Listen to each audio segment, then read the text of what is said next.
Hi friends, आज हम यत्न विवेक पढ़ेंगे। उच्चारण का आंतरिक प्रयास यत्न कहलाता है। यत्न दो प्रकार के होते हैं, आभ्यंतर यत्न 5, बाह्य यत्न 11।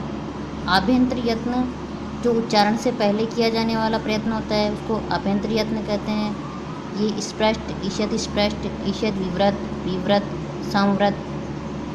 स्पष्ट क वर्ग से प वर्ग तक, ईषद स्पष्ट अंतस्थ य व र ल, ईषद विवृत ऊष्म वर्ण श श है, विवृत सभी स्वर, संवृत ऋस्व ए। इसका ए प्रक्रिया दशा में होता है और इसका ए प्रयोग दशा में।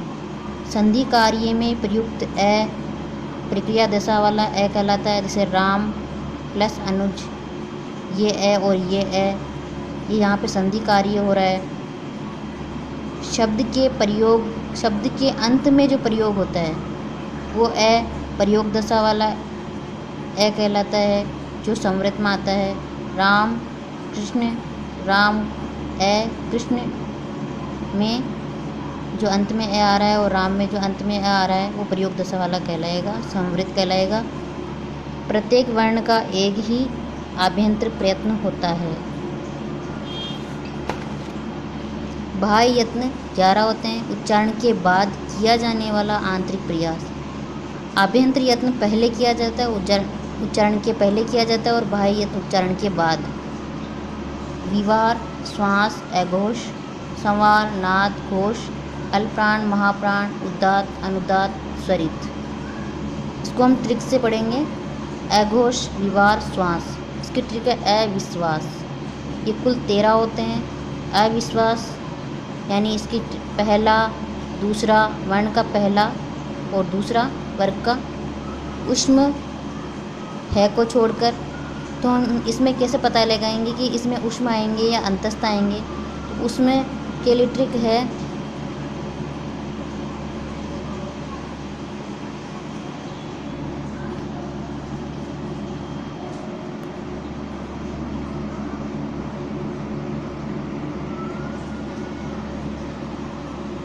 ऊष्म के लिए ट्रिक है, जैसे इसमें श्वास शब्द आ रहा है तो यानी तीनों स इसमें आएंगे, और जीवा में पहला दूसरा आता है और उपपदमानी में पहला दूसरा आता है, तो ये भी इसी में आएंगे। और विसर्ग भी इसी में आएगा। संवार, घोष और नाद। इसकी ट्रिक है संघोषणा,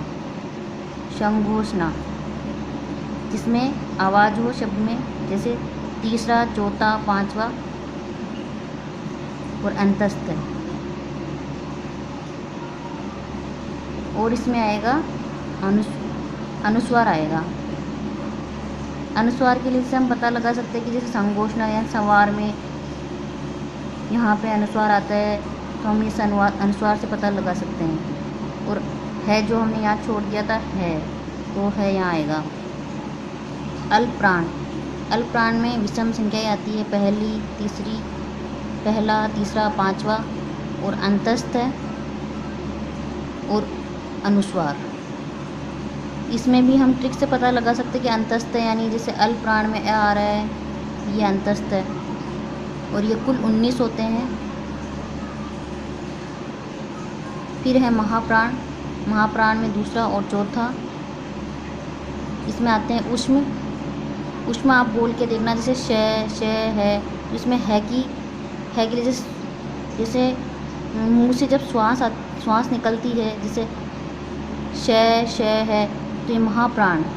यहाँ अल्पप्राण का मतलब है तो कम वायु निकलना, और महाप्राण का मतलब ज़्यादा वायु निकलना। और विसर्ग में भी है की ध्वनि होती है, तो ये भी इसी में आएगा। और इसमें है भी इसी में आएगा, श है। ये कुल 14 होते हैं। और अर्ध विसर्ग भी महाप्राण में ही आएंगे।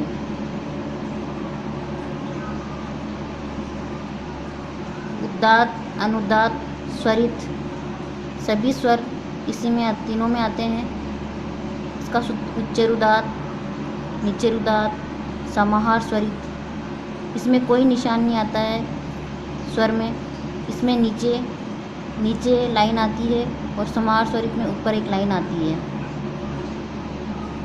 क्वेश्चन ऐसे पूछ सकते हैं, जैसे क के कितने यत्न होते हैं, तो हम 5 यत्न, जैसे किसी भी व्यंजन के 5 यत्न होते हैं, 1 आभ्यंतर और 4 बाह्यंतर, 3 और 1, 3 1, ऐसे करके 5 यत्न होते हैं। बाह्य यत्न 4 और 1 आभ्यंतर। प्रत्येक स्वर के यत्न 4 होते हैं, ये 3 और 1 आभ्यंतर वाला। थैंक्स।